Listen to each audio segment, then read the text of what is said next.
반갑습니다. 오늘 출애굽기, 오늘부터 출애굽기를 하는데요.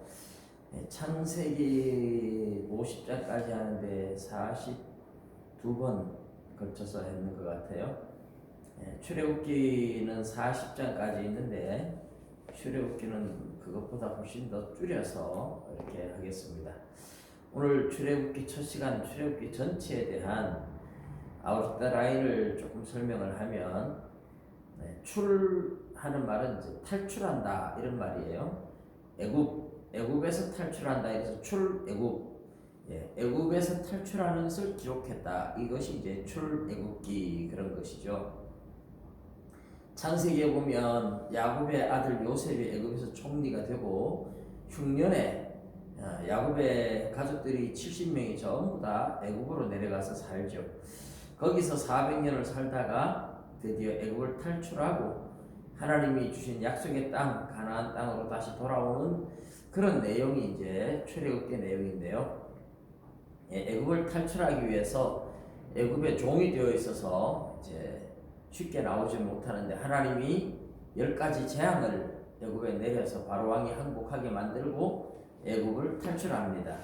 근데 애굽을 탈출하는 것으로 끝나는 것이 아니고, 탈출해서 뭐 하느냐? 하나님과 언약을 맺어요. 언약을 맺고 언약 백성이 됩니다. 이제 언약을 하는 내용이 이제 출애굽기 20장 10계명 나오는 거기서 이제 절정으로 언약식이 이루어지는데 20장에서 24장까지는 뭐 그 언약에 대한 이야기죠. 그리고 나서 이제 언약을 맺은 백성들이 하나님을 왕으로 모시고 하나님이 백성으로 살겠다. 이것이 언약을 맺는 핵심입니다. 자, 그러면 언약 백성으로 하나님을 모시고 하나님을 왕으로 모시고 살겠다 하는 약속을 했는데 중요한 것은 하나님을 모시고 살아야 되잖아요. 근데 하나님은 너무 거룩하시고 그래서 그냥 모시고 살 수 없기 때문에 하나님을 모시고 살기 위해서 하나님을 모실 성막을 건축하죠. 성막을 짓습니다. 그래서 그 성막 안에 법궤를 놔두고 법궤 위에 하나님이 임재하시면서 하나님을 만날 때는 속죄 제사를 통해서 하나님을 만나도록 해 놓습니다. 그래서 그 하나님을 모시고 또 하나님을 만날 수 있도록 하기 위한 성막 건축하는 그 내용, 말하자면 이스라엘 백성들이 애굽을 탈출하고 광야에 와서 하나님과 언약을 맺었는데 언약 백성이 하나님을 왕으로 모시고 살기 위해서 하나님을 모시는 필요한 최소한의 장치, 하나님을 모실 수 있는, 그래서 죄인들이 하나님 앞에서 그냥 죽지 않고 하나님을 만날 수 있도록 하기 위한 최소한의 장치, 그것이 이제 성막을 건축하는 내용입니다. 그래서 출애굽기 전체 내용은 애굽을 탈출하는 내용, 그리고 언약을 맺고 언약의 하나님을 모시고 살기 위해서 성막 건축하는 내용, 이것이 출애굽기 전체의 그림입니다. 이 전체 내용 중에 오늘 우리가 이제 1장만 볼 텐데요. 1장의 내용은 애굽에 살고 있는 야곱의 후손 70명이 자꾸만 번성을 해요. 그런데 애굽에 요셉을 알지 못하는 새로운 왕조가 일어섰다 그래요. 새로운 왕, 원래 애굽에는 함 족속이 살던 땅입니다. 그런데 노아의 아들 함의 후손들이 산다 이 말이죠. 함 족속. 그런데 노아의 아들 셈의 후손들이 들어와서 애굽을 빼앗아서 애굽의 왕노릇하고 있었습니다. 그 셈 족속이 왕노릇할 때 요셉이 내려가서 총리가 되었던 겁니다. 요셉이 죽고 세월이 좀 흐르고 난 후에 애굽의 함 족속들이 다시 반란을 일으켜서 셈 족속들을 몰아내고 원래 그 땅에 살던 함 족속들이 왕이 되었다는 말입니다. 그래서 요셉을 알지 못하는 새 왕이 일어났다, 그렇게 표현을 해요. 그렇게 하고 나니까 셈 족속들한테 지배를 당했던 함 족속들이 야곱의 후손들도 아브라함, 이삭, 야곱도 다 셈 족속이거든요. 그래서 저 셈 족속들이 다시 쳐들어오면 이스라엘 백성들이 합세해가지고 우리를 공격하지 않을까. 이래서 야곱의 후손들을 다 노예로 만들어 버린 거죠. 노예로 만들었는데도 자꾸만 번성해요. 너무너무 번성하니까 바로 왕이 걱정이 돼가지고 산파 시브라와 부하라는 히브리 산파 2명한테 남자아이를 낳으면 죽이고 여자아이만 살려라 그랬는데, 하나님을 두려워하는 산파들이 남자아이들을 다 살리죠. 그래서 바로 왕이 어째 남자아이들을 살렸느냐 하니까 순간적으로 하나님께서 지혜를 주셨죠. 히브리 여인들은 강해서 애기 낳는다 소리 듣고 달려가니까 이미 애기 다 낳았더라. 그래서 우리가 어떻게 죽일 수가 없었다. 그런 식으로 이야기를 한 겁니다. 하나님이 산파들에게 또 복을 주시고 하니까 애굽의 바로 왕이 이제는 도저히 안 되겠다 싶어서 아들을 낳으면 나일 강물에 갖다 다 던져서 죽여라 명령을 내렸어요. 아들을 낳고 여자는 살리지만 아들은 다 나일 강물에 던져 죽여라. 만일 그렇지 않으면 병사를 보내서 직접 죽이는 겁니다.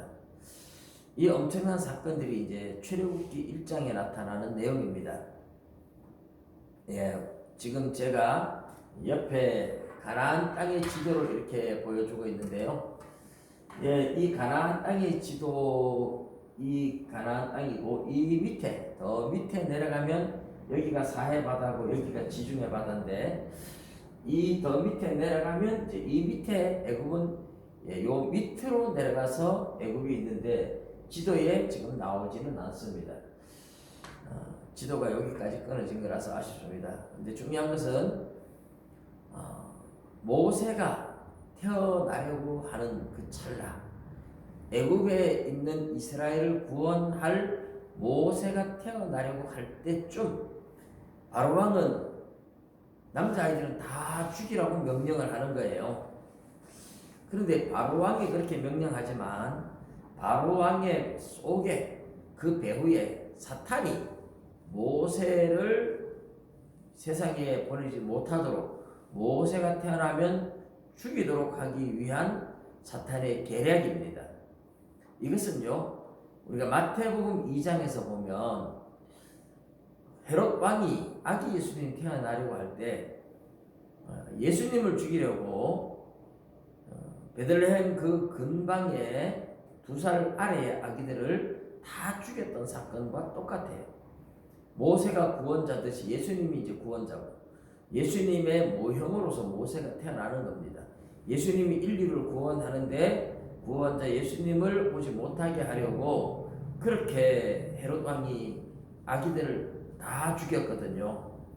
그와 같이 애굽에서 탈출시킬 모세가 세상에 오는 걸 사탄이 먼저 아는 거예요. 그래서 모세가 오는 걸 막기 위해서 이스라엘의 남자 아이들을 낳으면 다 죽이라 이렇게 명령을 내린 것이죠. 물론 헤롯 왕도 사실은 자기가 예수님이 메시아라는 사실을 몰라요. 온 인류를 구원할 구세주라는 걸 모르는데 자기의 왕권이 위태해질까봐 그렇게 한 거죠. 그렇게 배후에서 그런 생각을 집어넣은 게 마귀라는 겁니다. 모세가 마찬가지로 태어날 때 애굽의 바로 왕은 히브리인들을 세력을 약화시켜야 되겠다 해서 했는 건데, 사실 그 배후에 보면 사탄이 이스라엘을 출애굽시킬 인물 모세가 태어나는 것을 방해하기 위한 사탄의 작전이었다 하는 것을 알 수 있습니다. 예, 그래서 출애굽기 1장에서는 하나님께서 구원자 모세를 보내려고 할 때 사탄은 먼저 알고 애굽의 왕 바로의 속에서 히브리인들의 남자들을 다 죽이도록, 남자가 출생하면 남자아이는 다 죽이도록 그렇게 명령을 내렸던 겁니다. 여러분, 우리가 눈으로 보는 세상 말고 우리 눈으로 보이지 않는 어둠의 영 사탄의 세계는 하나님의 구원 계획을 완전하게 알지는 못하지만 어느 정도 눈치를 채고 늘 회방을 놓고 방해를 합니다. 구세주가 올 것을 알고 방해하듯이 이스라엘의 구세주 모세가 올 것을 알고 그렇게 사탄은 애굽의 바로 왕을 통해서 남자아이들을 다 죽이려고 했던 것이죠. 그렇게 아무리 사탄이 역사를 해도 하나님의 지혜를 이기지 못해요. 하나님은 모세를 보내서 오히려 바로왕의 왕궁에서 자라도록 만드는 이 하나님의 지혜가 얼마나 놀라운지 모르죠. 예, 우리는 이제부터 출애굽기 여행을 같이 따라할 겁니다.